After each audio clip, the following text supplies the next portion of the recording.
I don't think you know anything about Harry Styles. Our communities. I'm gonna talk about it again, so I tell y'all, I told y'all so. Our culture. I am a Sam Smith. I will be Sam's representative. Our stories. It's also not a requirement for you to agree. Our opinions. This is the Culture Report. This week, the fallout continues for Jonathan Majors' career, and we're talking about the spriting oustings at cable news at CNN and Fox. But first, we're gonna dive into the complexity of diverse casting in Hollywood. All right, so in the last year, some casting news of beloved characters has people in an uproar. The news has people talking about colorism in Hollywood and what people think is appropriate when casting iconic characters. But before we start that topic, I want to give you a quick definition of colorism. So on your screen, you can see that definition, but I want to give you some examples of, of this in Hollywood. So the movie the 2021 movie In the Heights is based on a neighborhood in New York City called Washington Heights. A large number of the city is Afro-Latinos, so the film lacked that representation in the film. Most of the cast was light-skinned, which brings us to our recent example of colorism in Hollywood. So Disney just announced that Sydney Ogadong will play Nani in the live-action Lilo and Stitch movie. The character of Nani is known for being dark-skinned and having distinctive indigenous features. Although Sydney was born and raised in Hawaii, she is light-skinned, and as of right now, it is unknown if she is Hawaiian heritage. People are upset about this because this can cause a misrepresentation of what Hawaiians look like. But this also brings us to, as I mentioned before, people are also upset about the revamping of some characters. In the new Netflix series, Queen Cleopatra is played by Adele James, who is black. After Netflix dropped the trailer for the series, people were upset that she is being played by a black woman. An Egyptian lawyer has even taken legal actions against Netflix, saying the series is trying to erase the Egyptian identity. So I think we have a lot to discuss. I'm gonna start with you, Ashton. I know you have a lot of opinions.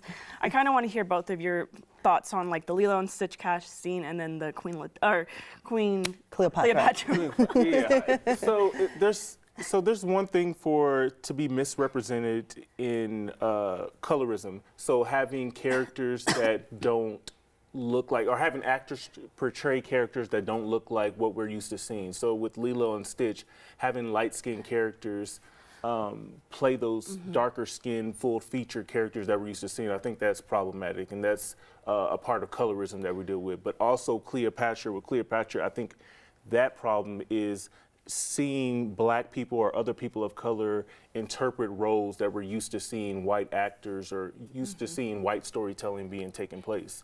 And so it's two different issues, but they're very, it's very complex.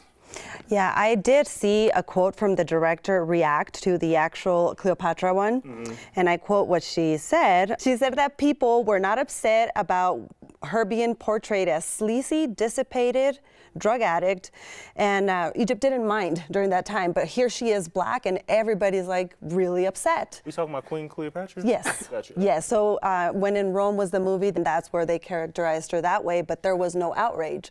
Yet here, she's just, a black character and everybody's, causing all this uproar. So just goes to show you, like, is it something with us, that colorism that we're...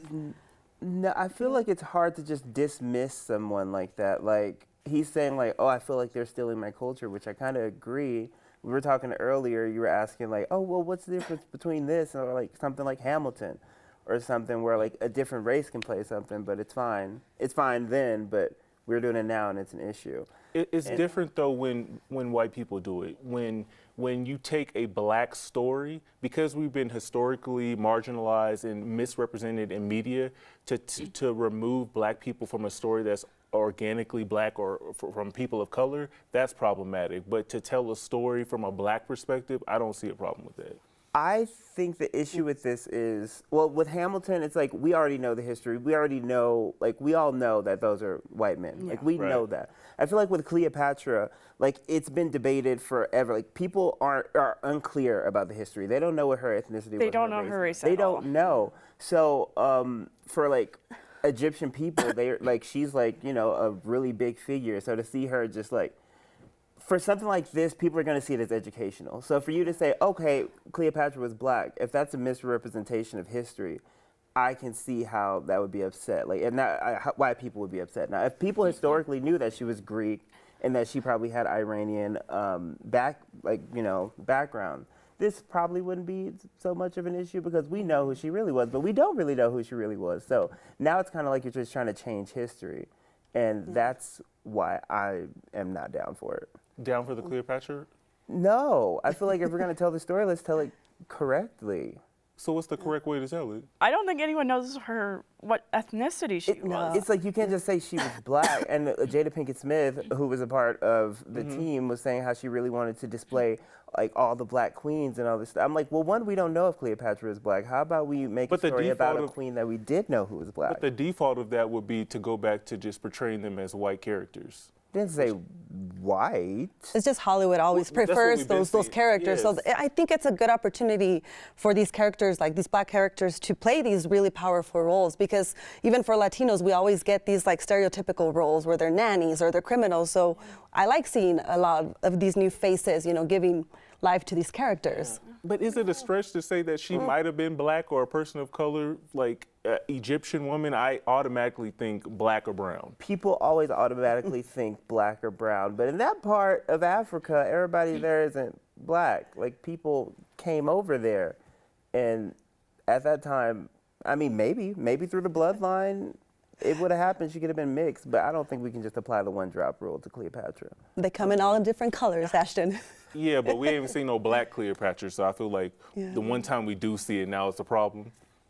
I'm here for. I'll be watching Jada. I do want to see it. All right, so we want to give a quick update on a topic we talked about 2 weeks ago. So we talked about the backlash Bud Light received after Dylan Mulvaney, a transgender TikTok star, posted a brand deal with the company. Now, a new report from the Wall Street Journal says that 2 executives who made this collaboration possible are now on leave. We reached out to the company for comment. We have not heard back.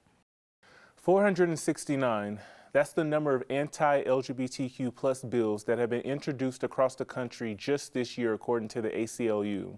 It's a number that continues to grow. Florida's Board of Education has expanded the Don't Say Gay bill. The bill previously banned classroom education on gender identity and sexual orientation for kindergarten through 3rd grade. The newly approved expansion will now include grades K through 12. And the American Library Association has released its annual list of banned and challenged books. The most targeted books were written by or about LGBTQ plus and people of color. In 2022, ALA received over 1,200 complaints, nearly doubling the amount from the year before. Right. So I guess the question is, what should book bans look like, and who and what should they apply to? Like, what should that look like? I don't think there should be bans. See, I agree with Laura. I mean, there should be like parental control, I guess, if Right. there's something that's the word. inappropriate. Yeah. Just like we go see movies, and movies Exactly. have different ratings, like this is M, this is R, this is PG-13. I think books should be categorized like that, but a book ban for something like this list we're looking at is like, I think Not seven- even that crazy. Yeah, I've read 7 some out of of the books. 10 were like. I agree. Did you guys Mo- read any of them, first most- off? Like the ones on the list? Were they really, like, as they called it, like sexually explicit? Any of No, them? I read them in high school. I read like 3 of the books in high school, and I felt like nothing was wrong with them. They're like all coming of age stories, so I don't understand why a coming of age story cannot All relate Boys to Aren't kids. Blue by George M. Johnson. I just read a couple years ago when it came out. Phenomenal. It was a black queer story, coming of age story, which we don't really get to see a lot of. It was actually just nominated for a Daytime Emmy because they did a dramatic reading of it with all these legendary black actors to interpret the story, and that just got nominated for an Emmy. So it clearly has an impact. These type of stories have impact, but to see a list and 7 out of the 10 top 10 most banned or challenged books are LGBTQ plus content or themed is problematic. It's a target. Oh, absolutely. Especially like over half of them. I mean, I feel like there's an agenda. Apparently. Absolutely. Yeah. I mean, I like with the Don't Say Gay bill. I'm like, what are you talking? Like, these kids in these schools are gay. Like, this is not something that, like, that's inappropriate or taboo. I don't get it. So I'm like, I can see them like banning overtly sexual books. Like, some Right. books do not need to be in schools. Period. I don't know about just taking them out, Jamal, but I just do think they need to classify them. Like, this is for an older audience, not the younger ones. But it should be the parents also too dictating what their kids read, not, you know, a group of people coming in and saying, hey, this book is bad, take it out of the school. Well, some of the parents, I think the statistic was around 40% of the parents are some of the people that are challenging or asking for these bans to be put on these books. So I don't know who it should be, but to censor LGBTQ content, you're going to harm these children in those school systems. Because now not only are they not allowed to be taught anything of LGBTQ history within their school systems from kindergarten through 12. So they're going to go through all their public school not learning any kind of LGBTQ history. And then now you have these book bans where like now they can't even go to the library and find content that they can identify with. So what harm is it going to do to those children in Florida? Yeah. They like to cherry pick. Like I said the other day, I mean, technically we could make an argument for Romeo and Juliet not being appropriate for children. I mean, especially with the ending, like, are you, like, people, let's be real. Right. But it's Shakespeare. It's Gotta forget. Shakespeare. It's art. I mean, it's I don't think it should be banned, but I can make an argument for it. Wait, hold on. There's more bans coming. So, House Republicans have passed legislation that will ban trans women and girls from competing in school sports. The bill would specifically prohibit federally funded schools from allowing people assigned male at birth from participating in sports designated for women and girls. What should that look like? I know a lot of people bring up the argument of whether or not there's an advantage or a disadvantage when they're, you know, competing. But to your point, Ashton, I think in schools they're so young, they should push for more inclusion, because I already think there's so much like disadvantages with socioeconomic status to be able to like participate in sports, access to sports, and then adding this layer just makes it even harder, I think. Right. I don't quite know what it should look like, because I'm not huge on sports. I wasn't big on sports when I was growing up, but K through 12, like, you're under the age of 18. So you are still developing. So I don't think there should be any bans on any gendered sports. If a trans kid wants to play on a sports team, I think they should be allowed to. Now, when they get to a collegiate level, maybe that should look a little different. Maybe there should be a different conversation. I'm not sure.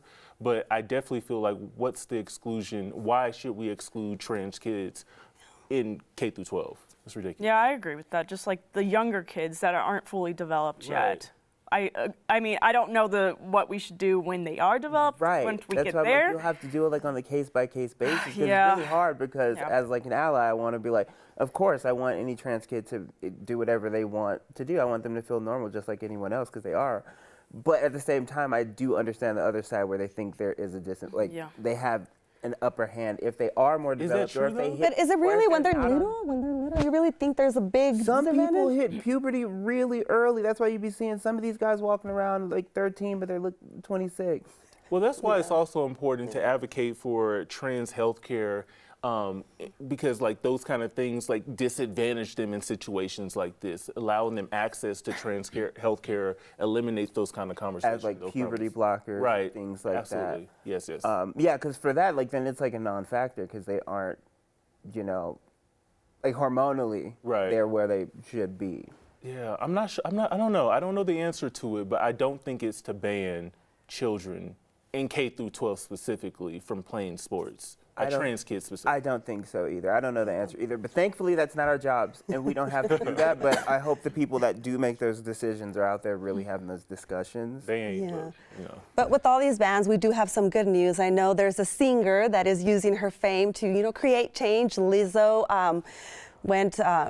clearly posted her stance on the Tennessee's anti-drag show legislation and invited famous drag performers with her on stage at a show in Tennessee this month. She's a rock star, guys. I love her. That was amazing. And especially in Tennessee to protest those drag bans, that was such a big deal. I love seeing the stars do it. A lot of country stars are doing it too, so that's great. Which is important to see in that area of the country. All right, but we do have an update for a story we discussed last week. A creator, along with the stars of the hit Netflix show Beef, have broken their silence regarding David Cho's resurfaced comments.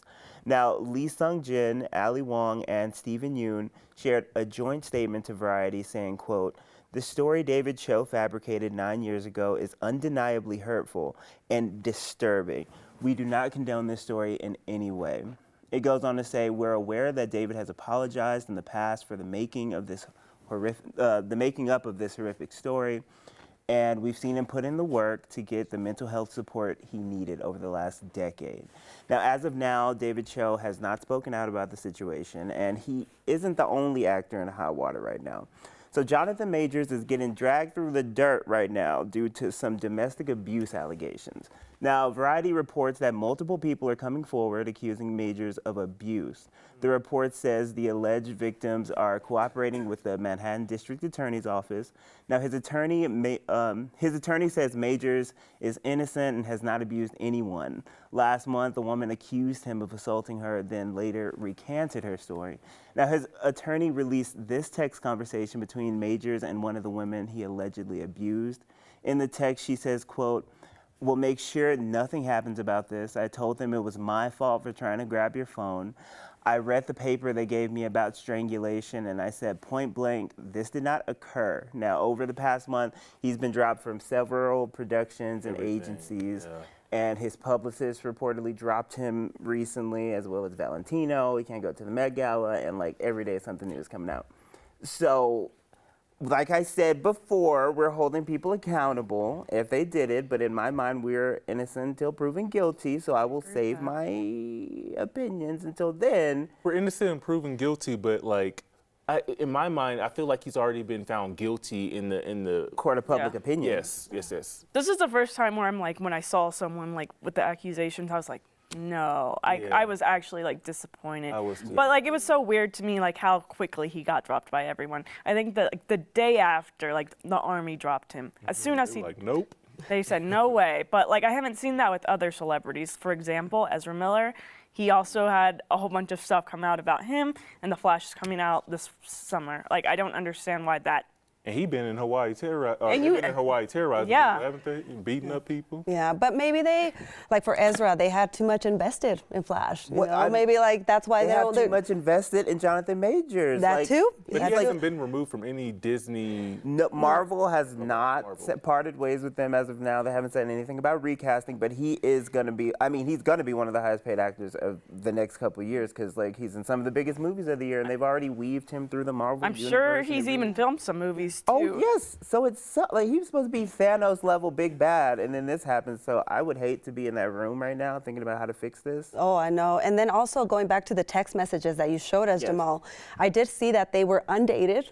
And the names like of the people that were exchanging were like, they weren't visible. So it's just, something's weird about them releasing them. It was just like the screens. They look shady. They look shady. Something's not right. I don't know. The fact that they released him and then they're, I don't know, after the fact and like going back on her word, something just doesn't seem right. So I don't know. I don't know that the move is to get rid of him for shows, They didn't but help his case. no, they for sure did not help. I don't think. No, it's very sad. I don't know what's gonna happen in this situation. It's like one of those things where I'm like, I have no clue what's gonna happen. It's like Jamal said, like the Marvel thing, like he's gonna be the biggest star, but like if he is proven guilty, what are they gonna do? And some artists have come back. It takes them years, like Rodney Downey Jr. also came back from something in the 90s. Lindsay Lohan. I mean, it took them some of them years. Winona Ryder, but some of them do come back. So hopefully. We'll see how it applies to the black man. Yeah, but we will have That's an true. update on that. That's true. All the ones mentioned were not. All right, let's hop into the good news of the week. So Fort Lee is getting a new name. The Virginia base will now be renamed Fort Gregg Adams in honor of two black Army officers who made significant contributions to the Army. It is one of 9 Army bases named after Confederate leaders that is in the process of being renamed. All right, and we always say that representation matters, and one company is making sure that is known. Mattel just unveiled their first ever Barbie with Down syndrome. The doll was created through a partnership between Mattel and the National Down Syndrome Society. The CEO of the company said the Barbie serves as a reminder that we should never underestimate the power of representation. The doll is now available online and will be in stores starting this summer. And Mexico's Lele doll made a stop in Denver this week. The famous traveling doll arrived in the city in its giant version to promote Mexican culture and crafts from Querétaro. It's part of the city's Summit of the Americas. The Lele doll was born to a group of artisans from Querétaro that have passed this craft tradition for generations. Right. And Shakira is being named the 2023 Woman of the Year at the first ever Billboard Latin Women in Music event. Now, the international pop star will be honored for her contributions to the music industry over decades. Shakira has 3 Grammys, 12 Latin Grammys, 7 Billboard Music Awards, and 39 Latin Billboard Latin Music Awards. And the 2-hour music special airs on May 7th on Telemundo. It's gonna be lit because Shakira. And in another update, it looks like Deion Sanders' magic is having an effect in CU Boulder, because for the first time ever, the CU Buffalo spring game was sold out as more than 47,000 people filled the stands. But did that band capture the HBCU magic? I think we might have to wait and see. I don't know. I saw the band. They looked lit. This was just a spring game, though. This They was go just big a in the spring- fall. Yes, it Hey. was just a scrimmage. They were just playing against each other, but still it looked lit and it was sold out, which they have not done. It's setting up the stage, Ashton. I'm hearing nothing but good things. And also, just to point about the Barbie doll, I heard a lot of people talking about, oh, it doesn't look that different. I looked it up. They said that, you know, I had like a flattened nose and like slanted eyes, and the body proportions were different. And they also have one crease in the palm, which is also like a characteristic that many people with Down syndrome have. So mind your business. I didn't know that either. Love Do they have a black one? Who knows? I don't know. We're about to do some research. Yes. Anyways, so this week we want you to join the conversation and let us know what good things you're seeing in the culture. So email us at culturereport@9news.com with your good news. All right. Thank you so much for joining this episode of the Culture Report. We'll be back to continue the conversation next Thursday right here on our free 9 News Plus app and 9news.com.